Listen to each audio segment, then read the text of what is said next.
सार्थ तुकाराम महाराज गाथा अभंग 863। लटी के तिरुचे साच कोणाही न पचे, लटी के तिरुचे साच कोणाही न पचे। ऐसा माधविल्याचा गुण भोगे कळो येईल सीन, ऐसा माजविल्याचा गुण भोगे कळो येईल सीन। वाढावी ममता नाही वर पडला तो धुता, वाढावी ममता नाही वर पडला तो धुता। न म्हणी माकड काही उपदेश हे कड, न म्हणी माकड काही उपदेश हे कड। लटी के तिरुचे साच कोणाही न पचे, लटी के तिरुचे साच कोणाही न पचे। ऐसा माजविल्याचा गुण भोगे कळो।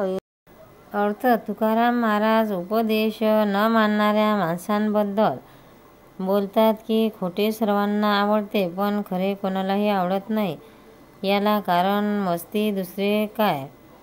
यमलोकात जेव्हा दुःख भोगावे लागते तेव्हा त्यात याचा परिणाम कळून येईल। जोपर्यंत असा मनुष्य मेल्यावर यमदूतांच्या तडाख्यात सापडत नाही तोपर्यंत आपल्या देहावर व कुटुंबावर ममता वाढवतो।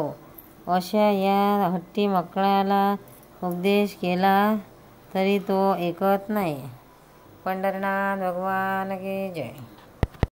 सार्थ तुकाराम महाराज गाथा अभंग 864। कौतुकाची सृष्टी कौतुकेची केली कष्टी, कौतुकाची सृष्टी कौतुकेची केली कष्टी। मुळे तरी भले खेळ फाके फाकल्या कुल्हाळ, मुळे तरी भले खेळ फाके फाकल्या कुल्हाळ।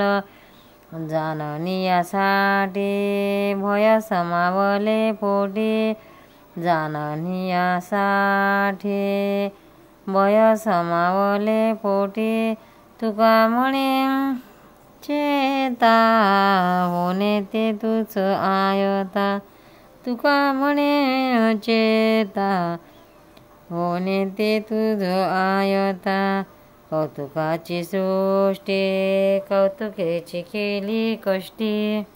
अर्थ सृष्टीची निर्मिती हे मायेचे कौतुक आहे आणि त्या कौतुकानेच ती जीवाला दुःखात टाकते असे म्हणून महाराज म्हणतात। भक्तांनो, व्हिडिओ आवडल्यास व्हिडिओला लाईक करा, शेअर करा, सबस्क्राईब करा, तसेच बाजूला असलेल्या बेलवर क्लिक करा म्हणजे याच्यापुढील सर्व व्हिडिओ तुम्हाला सर्वात आधी मिळत जातील। जय श्री कृष्ण।